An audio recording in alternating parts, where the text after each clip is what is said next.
de Números, capítulo 33, versículo 55. Isso aí, meu filho. Diz assim a palavra: porém, se não desapossardes de diante de vós os inimigos desta terra, então os que deixardes ficar ser-vos-ão como espinhos nos vossos olhos, e como aguilhões ou ferrões nas vossas ilhargas ou nas vossas costas, e vos perturbarão da terra em que habitais. Senhor, eu te louvo por esse momento, por esse tempo, por essa hora, a hora da palavra. Fale conosco. Nós costumamos dizer que a adoração é o homem oferecendo doando a Deus, mas a pregação é Deus oferecendo e doando ao homem. Fale conosco por meio da tua palavra, que teu Espírito Santo nos ensine, nos ajude a ministrar o que o Senhor quer que seja ministrado esta noite. A tua palavra vai e faça o que lhe apraz, ao que nós te pedimos e te agradecemos. Em nome de Jesus, amém e amém. Graças a Deus, pode sentar-se. Olha, não vou mentir para vocês não, o ar está... Romulo, depois chega aqui para você ver. Tá aqui. Se bobear esse, está melhor que o novo, hein? Se bobear esse aqui usado, está melhor que o novo. Queridos, bom, eu gostaria de falar sobre uma matemática. Ela é um tanto quanto complexa, mas eu vou tentar simplificar ao máximo. Ela é profunda, mas eu vou tentar trazê-la mais à superfície, para que todos entendamos sobre o que nós gostaríamos de dividir e compartilhar com os irmãos. Eu gostaria de falar nessa noite sobre inimigos meus. Não é sobre meus inimigos, é diferente. Eu gostaria de falar sobre inimigos meus. Aqueles inimigos que tão de perto nos assediam, que muitas das vezes não estão fora. Os nossos inimigos, os meus inimigos, eu procuro manter a distância deles. Não é assim que eles fazem? Até por autoproteção? Isso é normal, né? Mas os meus inimigos estão geralmente a uma média ou longa distância. Mas os inimigos meus não. Os inimigos meus estão muito perto e às vezes até dentro de mim. Vocês vão entender. O texto ali, o fundo histórico, nós lemos como leitura introdutória da palavra do Senhor, do versículo 50, né, se não me falha a memória, o 56, e Deus deu uma ordem a Moisés para falar para o povo, que estava na beirada do Rio Jordão, na direção de Jericó, para atravessar para a terra prometida. E Deus disse: olha, eu vos dou a terra para herança, mas vocês vão ter que desapossar, tirar posse, retirar os inimigos que estão na terra, porque os que vocês deixarem ficar, ser-vos-ão como espinhos nos vossos olhos, e como ferrões nas vossas costas, e ele vos perturbarão na terra que eu vos tenho dado. Quero isso aí. Deus deu, mas Deus mandou eles desapossarem, amém? Os inimigos da terra. Então é sobre isso que eu gostaria de falar nesta noite, sobre desapossar, tirar os inimigos que tão de perto nos assediam, os inimigos meus. E eu gostaria de destacar alguns, e a partir do primeiro vocês vão entender mais e melhor sobre o que nós queremos falar de fato, de verdade. Primeiro inimigo meu, que nós precisamos tirar de nós, de dentro de nós, de perto de nós, ao redor de nós, se chama medo. Primeiro inimigo meu que eu tenho que desapossar, eu tenho que tirar posse de mim, eu tenho que expulsar da minha vida. Se chama medo. E eu destaquei aqui uma definição que eu gostei muito. Medo é um sentimento de inquietação ante um perigo real ou até imaginário. Eu gostei dessa definição do dicionário. Medo é um sentimento de inquietação ante a um perigo real ou até imaginário. E a maioria das vezes é até imaginário mesmo. Então, definição de medo. Né? Olha o que ele diz, Natan. Livro de Mateus 14:30, meu filho. E depois Jó 3:25. Olha o que diz a palavra de Deus. Reparando, porém, na força do vento, Pedro teve medo. E começando a submergir, a afundar, a se afogar, gritou: salva-me, Senhor. Grava isso aqui. Pedro olhou para as circunstâncias, deixou de olhar para o Senhor. Amém, irmãos? Pedro foi o único homem aqui para nós, tá? Nem Paulo. Me mostre um outro homem que andou sobre o mar. Revolto, diga-se de passagem. Né? Você não anda sobre o mar nem calmo, quanto mais revolto. Existe um lagarto. Ele tem um nome científico, ele é um lagarto, é um nome científico, mas ele é apelidado, ele é conhecido como lagarto Jesus. Vocês já ouviram falar? Eu gosto do tempo de hoje, porque eu já vi, em quase 30 anos de pastor, em quase 40 de cristão, eu já vi muitas mentiras cantadas na igreja. Entendeu? Eu te mostro um monte. Uma só, porque o tema é esse. Tudo entregarei. Muitas mentiras cantadas, eu disse cantadas da igreja. Frequentemente não entregam nem o dízimo e as ofertas. Abro mão dos meus sonhos, abro mão. Às vezes não abre mão de nada. Tem muito mais. Eu tenho uma seleção de uma folha de caderno grande de mentiras cantadas por muitos, tá? Na igreja, ou nas igrejas. Mas eu também, em 30 anos de pastor, ou quase isso, ou em quase 40 anos de cristão, eu já vi também muitas mentiras contadas nos púlpitos. E testemunhos, então, pessoas que eu já conhecia, evangelista Orlando, que nunca foram nada daquilo que falaram que foram e fizeram, para rechear o testemunho. Aí eu gosto do tempo de hoje. Então, o que você fala, você vai lá na internet, no seu smartphone, no Google, no YouTube, né? Não fala no YouTube. E você pesquisa, é verdade. Vai lá, pesquisa lá. Lagarto Jesus, ele anda sobre as águas.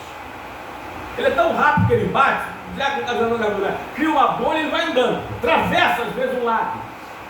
Então, Pedro andou sobre o mar, mano. Tem que respeitar, tá? Tem que respeitar. Mas ele deixou de focar no Senhor e olhou para a força do vento, para a força do mar e começou a se afogar, porque ele teve medo. Cuidado, que o medo pode te afundar, hein? Eita, Deus está falando para alguém aqui nesta noite. Cuidado, porque o medo pode te afundar. Eu conheço pessoas como Jó, bota aí, Jó 3:25. Eu conheço pessoas como Jó, tinham tanto. Ó, escuta isso aqui. Eu vou dar 2 casos específicos, eu tenho centenas, eu ia falar milhares ou milhões, então eu estava exagerando demais, é mais de uma hipérbole. Eu conheço centenas de casos, pessoas graves aqui, que tinham tanto medo, que o medo materializou, pessoas que tinham medo de separar-se, e acabou se separando, pessoas que tinham medo de ficar desempregada, tanto medo de ficar desempregado que acabou ficando desempregado. Pessoas que tinham medo de ficar doentes e ter uma doença. Eu conheço uma que tinha até uma doença específica. Ela tinha medo de ficar com câncer, de fazer um câncer, e acabou ficando cancerosa. Grave isso aqui, irmão. Olha o que ele já disse: aquilo que eu temia me sobreveio, e o que eu receio me acontece. Eita! Jó é o nome mais rico da sua época, da sua história, entre todos os contemporâneos. Jó não tinha problema praticamente nenhum. Financeiro nem se fala, não tinha problema de saúde, mas Jó temia perder tudo, porque ele fala: aquilo que eu temia, aquilo que eu tinha medo, me sobreveio. Cuidado, porque o medo pode materializar-se na sua vida. Portanto, primeira vez agora, sem quanto Deus nos levar a fazer. Olha para quem está do seu lado, para quem está perto de você, para quem está na sua frente, na sua retaguarda, e diz assim: olha, não temas, o Senhor é contigo. Aliás, diz os especialistas, apesar de eu ter lido a Bíblia mais de cerca de 60 vezes, eu nunca contei, mas diz os especialistas, e eu acredito, que existem nas Escrituras 366 vezes, até para o ano sexto, a frase, o verso, o versículo: não temas. Não temas porque eu sou contigo. Não temas porque eu sou teu Deus. Não temas porque eu te guardo. Não temas porque eu sou teu escudo.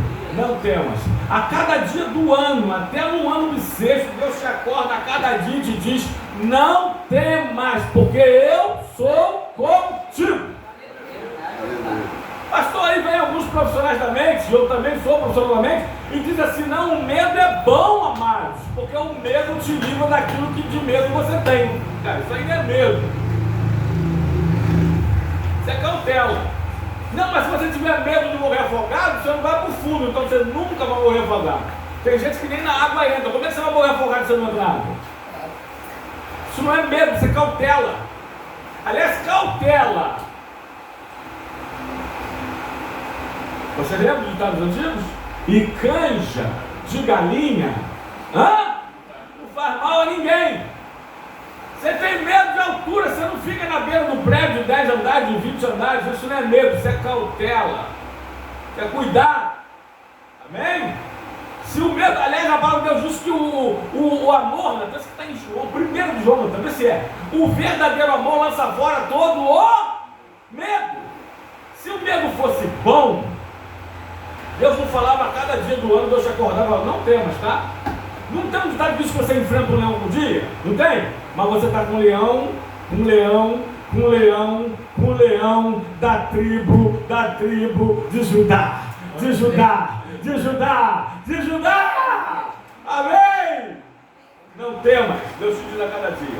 Olha lá, no amor não existe medo. Antes, o perfeito amor lança fora todo medo. 1 de João 4,18. Então, os especialistas selecionaram, separaram, designaram, denominaram, definiram alguns tipos de medo. Tem mais alguns recentes agora. Vou evitar falar os mais recentes. Vou mencionar aqui alguns dos mais antigos e mais conhecidos. As chamadas fobia medo. E tem alguns aqui, poucos, que eu vou compartilhar com os irmãos. Grave isso aqui. Primeiro medo, é registrado aqui, é o aerofobia. Sabe o que é aerofobia? É medo de altura. Você conhece alguém que tem medo de altura? Eu conheço. Aí. Sempre, se você não tem, você conhece alguém que tem. Segundo medo, agorafobia.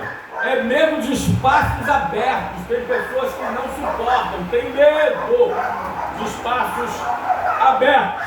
Vamos falar o contrário. Tem também o medo chamado anuptofobia, que é medo de ficar solteiro.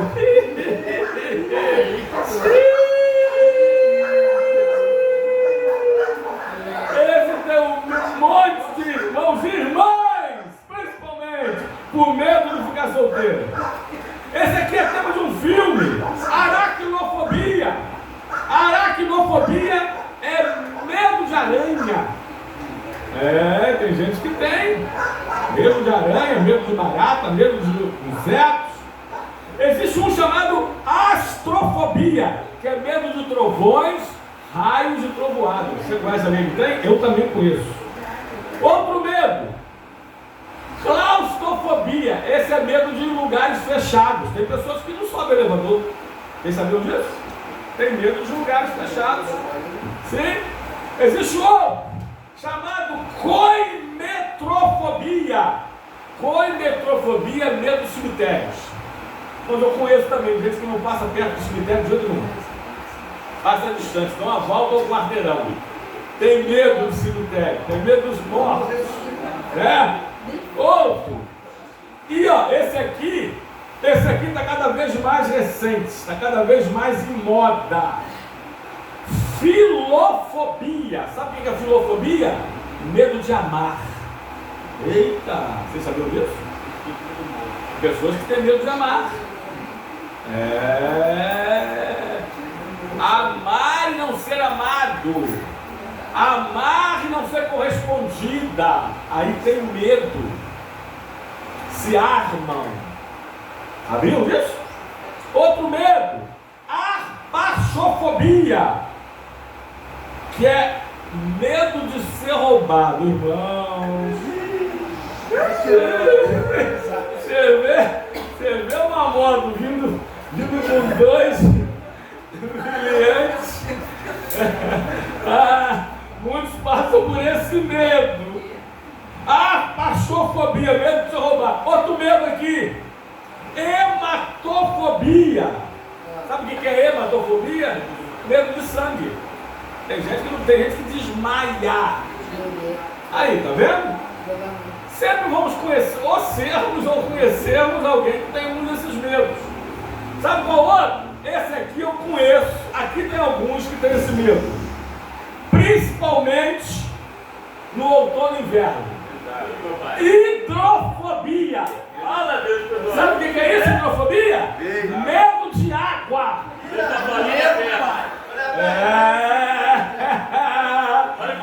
Cadê os filhos, irmãos? Medo de água. Hoje lá em casa, Nai, todo mundo tomou um banho fervendo. Eu fui lá, botei no frio. Meu Deus do céu. Ó, tem gente que tem medo de água, igual um gato. Se é um gato, que é bonito, não, porque tem medo de água.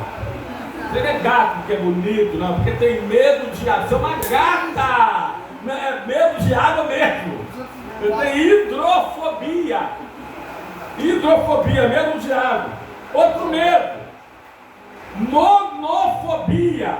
Ó, monofobia é diferente do medo de ficar solteiro ou solteira. Esse aqui é o medo de ficar sozinho. Porque tem gente solteira que tem vários amigos e amigas. Os solteiros e solteiras aqui, eu sei disso. Agora tem gente que tem medo de ficar sozinho, sozinha, sem ninguém mesmo para chamar de amigo, para chamar de amiga. Vocês sabiam disso? É outro medo, outra fobia que está cada vez mais frequente nos nossos dias.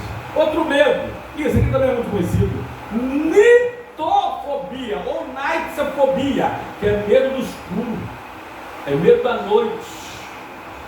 Tem gente que tem medo no dia do sol da sua própria sombra e diz, mas à noite não é uma grande sombra? Eita, eu conheço. Meu paizinho é um, não dorme de luz apagada. Você conhece gente? Hã? Eu estou vendo as carinhas e bocas aí. Você conhece gente que tem medo escuro? Tem gente que tem. Tem gente que tem. Nitofobia. E esse aqui, acho que eu vou pular esse, irmãos. Esse aqui, meu Deus do céu. Esse aqui, principalmente algumas irmãs, esse aqui foi motivo de aposta um dia desse aí. Obesofobia. Obesofobia, medo de engordar, medo de ficar gordo. Medo de ficar gorda. Obesofobia. Alguns não, né? Mas outros. É uma briga com a balança, igual minha saudosa mãezinha. Que guerra. Correu brigando com a balança, mas pegou. Ficou bonito. E se não brigasse, seria muito mais obesa do que foi. Mamãe era fofinha, diferente. Gostou, né? Mamãe era fofinha, rechonchuda, né? Ela brigou com a balança a vida toda, a minha mãe. Desse jeito, né? Outro medo que nós vamos terminar. Oclofobia, medo de multidão. Ó, tem gente que vai para grandes metrópoles, centros de Niterói, Alcântara, Morro, São Gonçalo, e elas ficam com dor de cabeça, eu já ouvi testemunho. As pessoas ficam tontas, tem medo de multidão, tem medo de muita gente.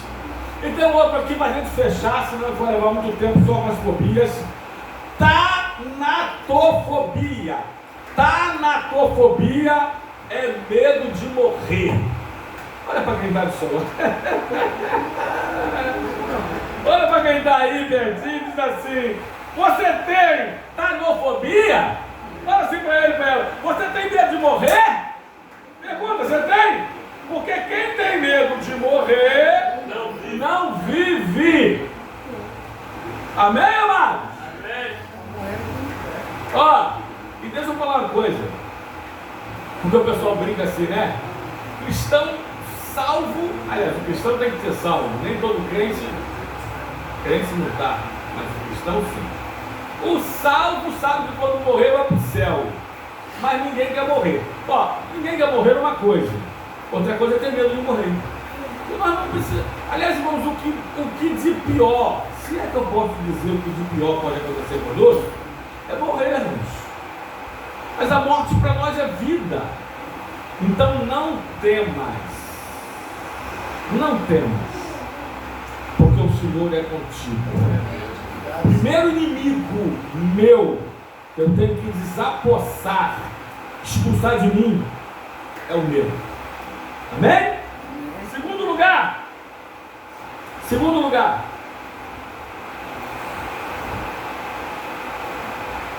Segundo inimigo meu, dos inimigos meus, eu tenho que tirar a posse da minha terra, da minha geografia pessoal, da minha pessoa, do meu eu, de dentro de mim, se chama dúvida. Dúvida. E a definição que eu gostei, que achei melhor de dúvida, no dicionário, foi: dúvida é a incerteza sobre a realidade de um fato. Isso é interessante. Dúvida é a incerteza sobre a realidade de um fato. Então, grave isso aqui, irmãos. Nunca ponha um ponto de interrogação aonde Deus pôs um ponto final, aonde Deus pôs um ponto de exclamação. Nunca ponha um ponto de interrogação. Se tem uma das coisas que Deus odeia, é a dúvida. A dúvida nega Deus. A dúvida diz que Deus mentiu. Você está entendendo isso, irmão? Como é forte? Na dúvida, você está dizendo que Deus mentiu, que Ele não vai cumprir o que Ele prometeu, que Ele não vai fazer o que Ele falou. Então bota aí, livro de Tiago, pode falar o seu texto primeiro, Números 23, 19. Então bota depois do pastor, pode botar no pastor Marinho primeiro. Deus não é homem para que minta. Deus não é homem para que minta, nem filho do homem para que se arrependa. Porventura, tendo ele prometido, não o fará? Ou tendo falado, não o cumprirá? Amém, amados? Agora Tiago, capítulo 1, versos 5 e 6. Expulse este inimigo seu, chamado dúvida. Deus diz assim, olha, através do meu irmão do Senhor Jesus Cristo, Tiago, o primeiro pastor da igreja de Jerusalém: se porém algum de vós necessita de sabedoria, peça a Deus, que a todos dá liberalmente, e nada lhes impropera, nada lhes lança em rosto, e ser-lhe-á concedida. Agora o 6, peça porém com fé, em nada duvidando, pois o que duvida é semelhante à onda do mar, impelida e agitada pelo vento. Viu? peça com fé, em nada duvidando, pois o que duvida é semelhante à onda do mar. Ela é impelida e é agitada pelo vento. Ela vai para onde o vento a leva. Ela, cada forma, cada momento, cada hora ela está diferente. Verdade ou mentira? Então, amados, apesar de que eu gosto muito do Tomé, vocês sabem disso, né? Eu já falei que lá em João 11, quando Jesus falou, vamos ver Lázaro, porque ele dorme, se ele dorme, ele está bem. Aí Jesus teve que falar claramente, não, Lázaro morreu, e nós vamos vê-lo. Aí os discípulos falaram assim, Senhor, nós acabamos de vir de lá, de Jerusalém, Betânia, próximo, ao lado. A gente vai morrer. Eles queriam matar a gente. Jesus passou por isso no ministério dele, tá, irmãos? Ameaças e tentativas de morte, de assassinato, até que ele foi no final da cruz, nós conhecemos a história. Aí Tomé falou assim, olha, lá em João 11, vamos e morramos com ele. Ninguém fala isso de Tomé, mas Tomé foi quem disse, vamos morrer com ele. E foi mesmo, foram mesmo. Mas Tomé, quando Jesus ressuscita, ele aparece num culto de domingo, um culto fechado, porque os apóstolos estavam com medo dos judeus, se trancaram todos, e apareceu Jesus, as portas de janelas fechadas, apareceu no meio deles, passou pela parede, e disse, Pai seja comigo. Tomé não estava, contaram para Tomé, Tomé não quis acreditar, Tomé duvidou. O que Tomé disse, irmãos? Se eu não ver com meus próprios olhos, por isso que tem acreditado, né? Eu sou igual Tomé, só acredito se ver, ok? Se eu não ver com os meus olhos e não tocar nele, as suas marcas, as marcas da cruz, eu de forma alguma acreditarei. Pode entrar, João 20, bota do 28, bota do 24 adiante, João 20. Ora, Tomé, um dos 12 chamado Dídimo, não estava com eles quando veio Jesus. Disseram-lhe então os outros discípulos, vimos o Senhor. Mas ele respondeu, se eu não vir nas suas mãos o sinal dos cravos, os pregos, e ali não puser o meu dedo, e não puser a minha mão no seu lado, que é o sinal da lança que o transpassou, de modo algum acreditarei.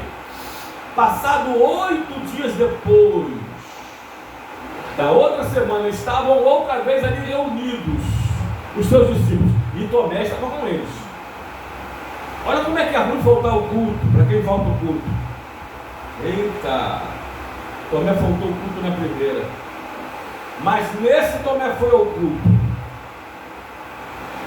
Estando as portas trancadas, eles estavam com medo dos judeus. Veio Jesus, pôs-se no meio deles e disse-lhes, paz seja convosco.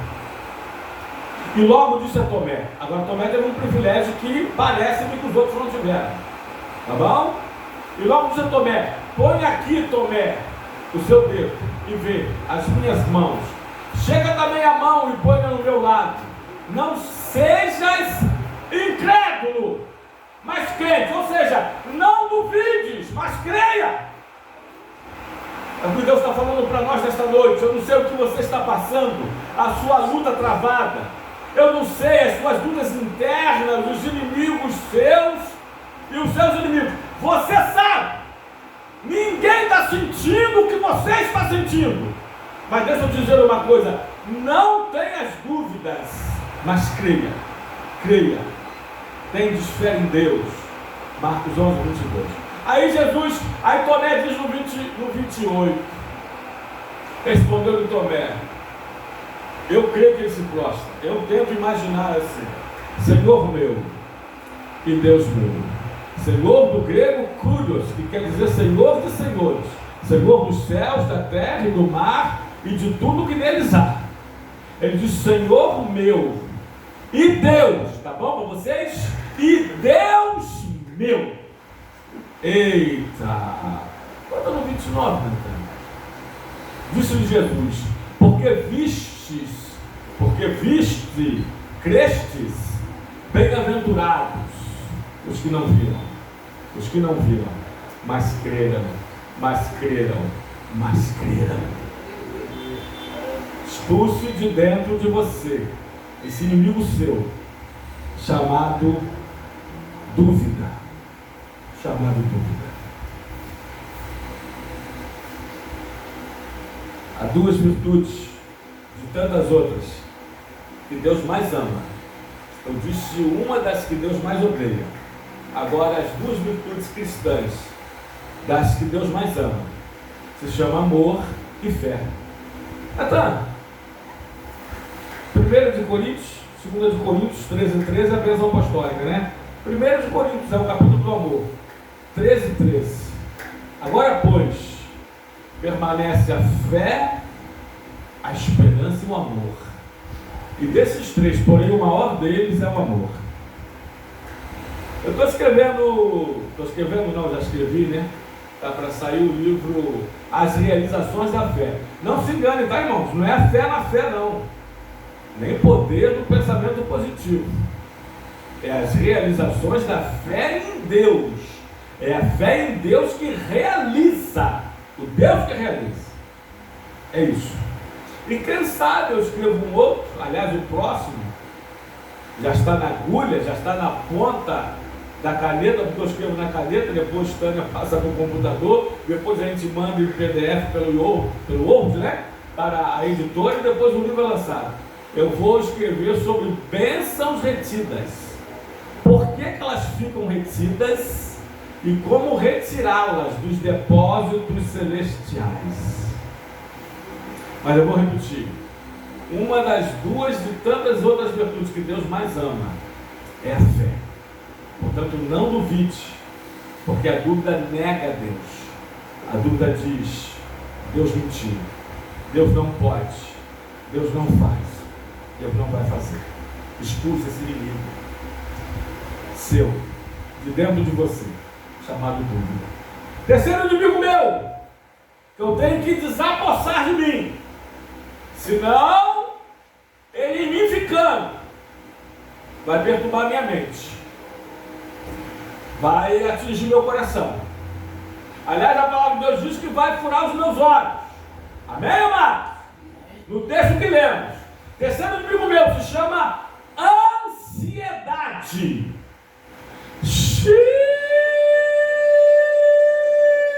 Tem alguém ansioso aí? Ansiedade é a preocupação excessiva com o amanhã. É o excesso de amanhã no hoje. A ansiedade é viver o amanhã antes dele chegar, porque o amanhã não existe. Quando o amanhã chegar, na verdade é hoje. Porque hoje é o dia, ontem já era o amanhã. E o amanhã. Amém?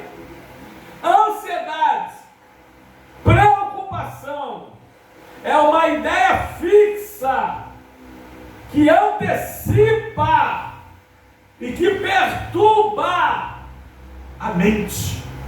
Eita! Bom, para mim foi a melhor definição que eu li num dicionário de ansiedade. É uma ideia fixa que antecipa e que perturba a mente. Irmãos, nós estamos numa crise de ansiedade. Eu nunca vi um homem, vocês sabem quando eu falo homem, generalizando homem e mulher, tão ansioso como nos últimos dias.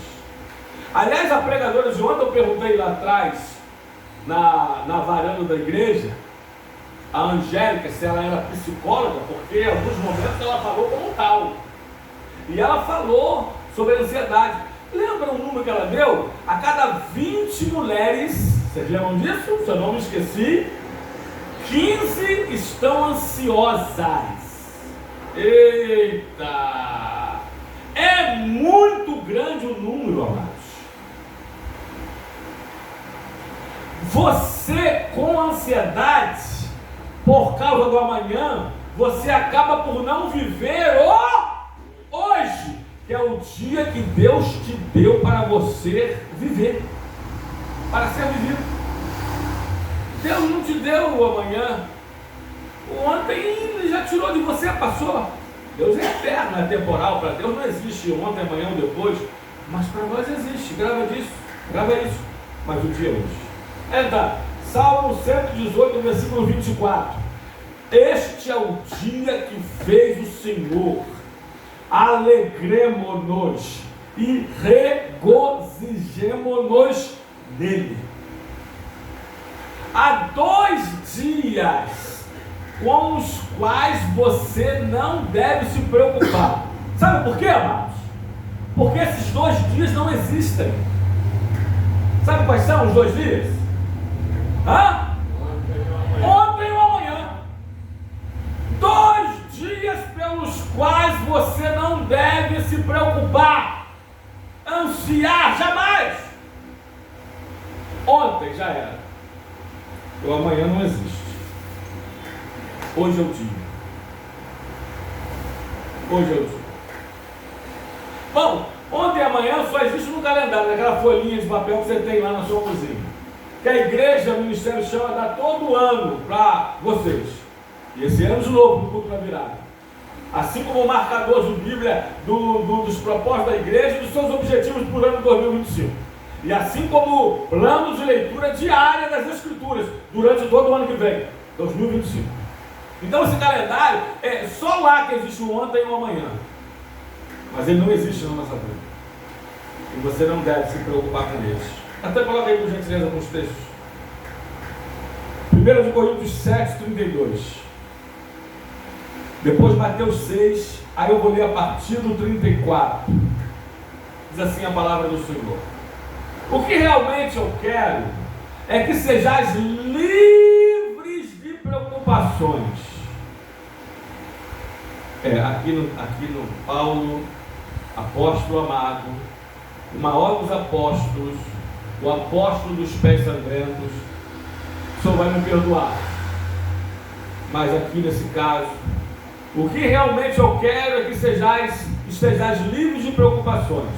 Quem não é casado, cuida das coisas do Senhor, de como agradar o Senhor. Mas aí quem é casado, não adianta. Amém? E Paulo não estava casado. Paulo, muito que provavelmente, é quase certo que era viúvo. Ele pertenceu ao Sinédrio, só pertencia ao Sinédrio quem fosse casado. Então ele já foi casado. Então Paulo não estava viúvo, aqui para nós, ele estava sozinho. Ele não tinha essas preocupações com mulher.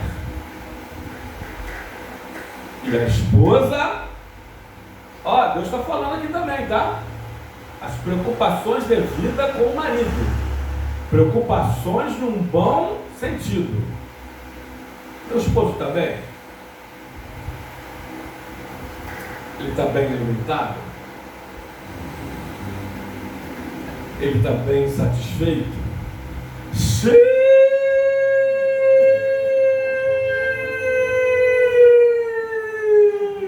Minha esposa também? Eu faço bem ao espírito dela? Eu faço bem à alma dela? Eu faço bem ao corpo dela? Ela está bem vestida? Ela está bem tratada? Ela está bem cuidada?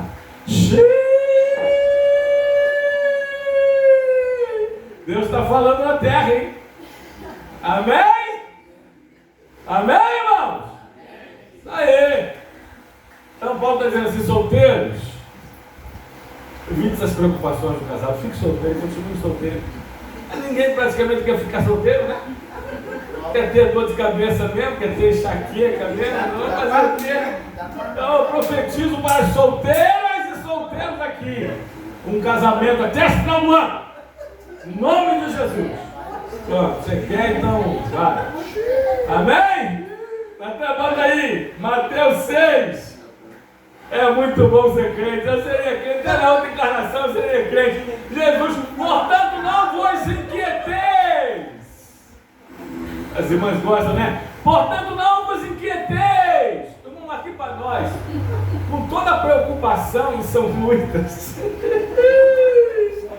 É muito bom estar casado também, né, irmão? Bem casado é bom estar bem casado. Amanhã, faz parte. Amanhã, a gente faz 35 anos de casamento. Ela é uma guerreira e eu mereço o prêmio Nobel da Paz. 35 anos de casamento, não é para qualquer um, não, para poucos. Casamento é bom, irmãos. O pessoal brinca e fala: se casamento fosse bom, Jesus casava. Deus também. O pessoal brinca e fala: se casamento fosse bom, não precisava de testemunha. Testemunha. Um casamento bom é bom. Agora um ruim não é ruim não. Um bom é ótimo, mas um ruim é péssimo. Depende da pessoa. É verdade. Eu com ele, irmãos, a gente é terapeuta de casais, né? A gente trabalha com casais há décadas. Eu conheço um que falou assim para mim: pastor, eu namorei uma anja. Quando casei era uma diaba. E era mesmo. Eu não conhecia a anja, mas eu conhecia a diaba. Verdade. E o contrário é verdadeiro. Esse testemunho, dizem que esse segundo testemunho também é verdadeiro. Que a menina falou assim: olha, a mãe pressionando, eu vou me casar nem que seja com o diabo. Casou com um homem lindo, calmo, inteligente, rico. Na primeira semana do casamento, lua de mel, ele se manifestou como um verdadeiro diabo. Ele era devoto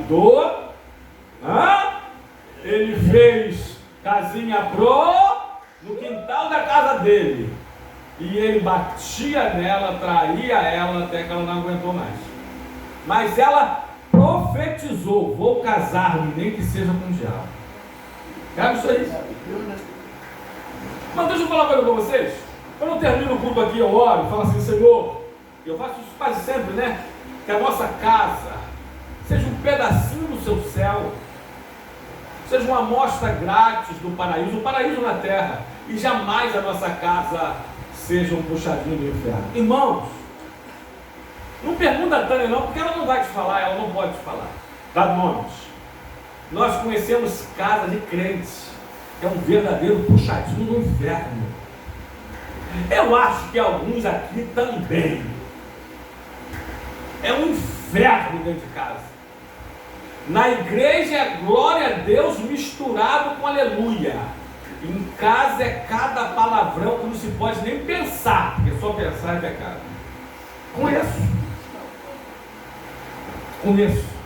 Bom, ano que vem, dia 12 de janeiro, faço 29 anos pastoreando igreja. Em 26 são 30. A gente tem história. E como temos, né, pastor Marinho? Pastor Marinho, então, rato de igreja, meu Deus do céu, são muitas histórias. Tá bom? Então, amados,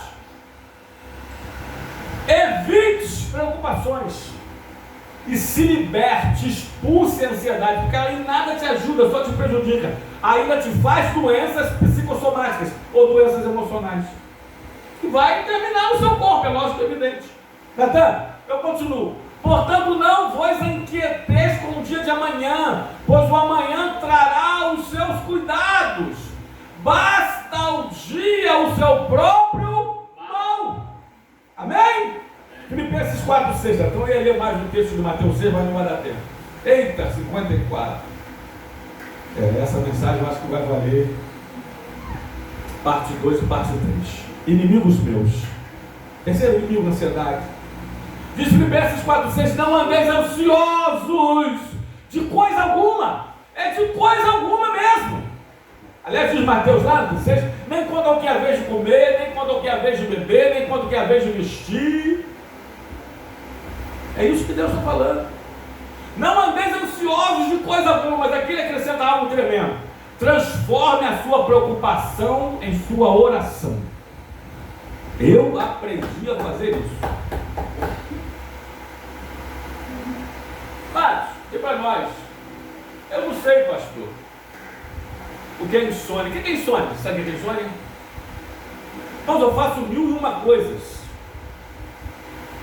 Às vezes, a gente tem um alívio financeiro. Tá no azulão, não é no azul não. Às vezes, um azulão para mim, né? Às vezes, a gente tem um aperto financeiro. Tá vendo o vermelho, tá quase no vermelho. Mas eu vou falar uma coisa para vocês. Aprendi a transformar minha preocupação e minha oração. E aí a minha preocupação passou a ser preocupação de Deus. No bom sentido, vocês estão entendendo? Aliás, outro texto vai confirmar isso. Mas aqui diz, não andeis ansiosos de coisa alguma. Antes, porém, sejam conhecidas em tudo, diante de Deus, as vossas petições, pela oração, pela súplica e com ações de graças. Ele está dizendo, peça, coloque diante de Deus essa ansiedade, pedindo já agradecendo. Com ações de graça. Agradeça, porque Ele vai fazer, porque Ele vai cumprir, porque Ele vai resolver. Agora não atrapalhe a Deus, ajude a Deus a ajudar você. É por isso que olha a sequência, ó. Tira o medo, tira a dúvida, tira a ansiedade. Você está acompanhando a sequência dos inimigos meus, que nós temos que expulsar de nós mesmos? Agora outro texto então, 1 Pedro 5,7. Eita, para mim, completo e muito esse aqui. Lançando sobre ele toda a vossa ansiedade. Por quê? Porque é Ele que tem cuidado de vós.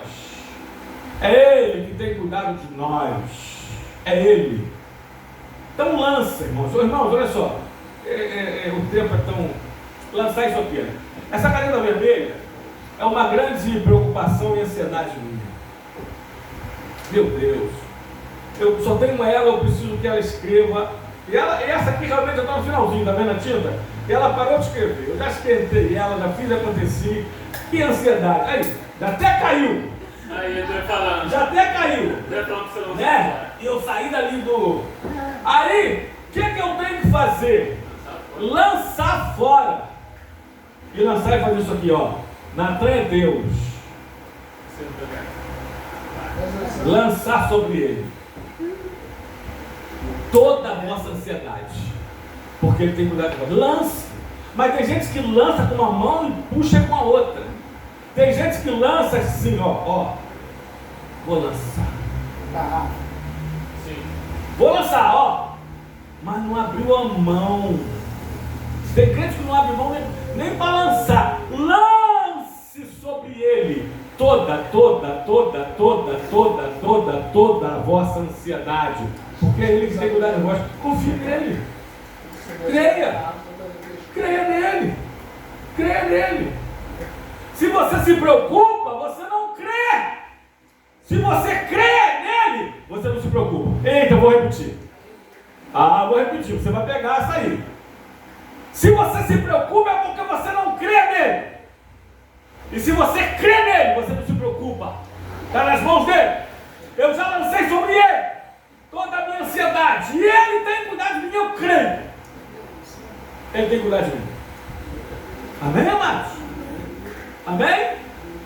Tem muitos outros inimigos meus que não vai dar tempo de falar. Mas eu vou mencionar só alguns agora. Não vou destacá-los, detalhá-los. É lógico, evidente, já vai dar 9 horas da noite. Mas vou deixar para uma próxima, se Deus quiser. Inimigos meus. Outro. Seria o quarto inimigo meu. Eu tenho que tirar de mim. Eu vou ensinar a vocês uma tática. Eu tenho tática e técnica bíblica e cristã para tirar esse inimigo meu de mim, chamado tristeza. Eita! Às vezes ela vem não? Não vem não? Às vezes ela vem como de um sobressalto. É verdade ou mentira? Tá? Deixa para a próxima. Eu defini isso aqui, defini não, foi o dicionário, né? Tristeza é sentimento de melancolia e depressão. Nós vamos falar sobre opressão. Inimigos meus, outro. Esse aqui. Tem gente que se acaba, não vive, está sobrevivendo por causa desse inimigo meu aqui, chamado culpa.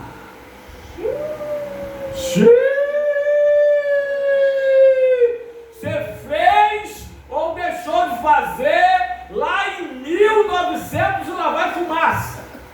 Tempo do irmão Daniel. 1900 de antigamente. Vovó era moça. E você continua se culpando até hoje. Eu vou falar, na próxima. Já está acabando. Inimigos meus.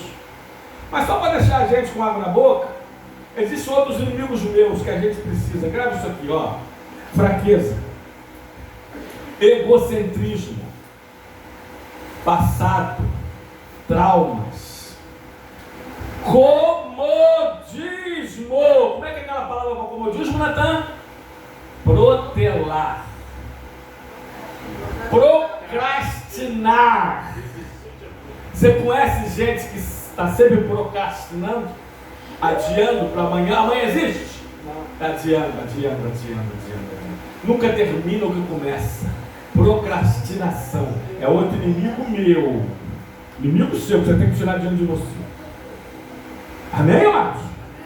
A gente vai continuar, se Deus quiser, na próxima, sobre inimigos meus, parte 2. Você pode aplaudir o Senhor por essa palavra? Que Deus te abençoe. Em nome do Senhor, o Salvador Jesus Cristo.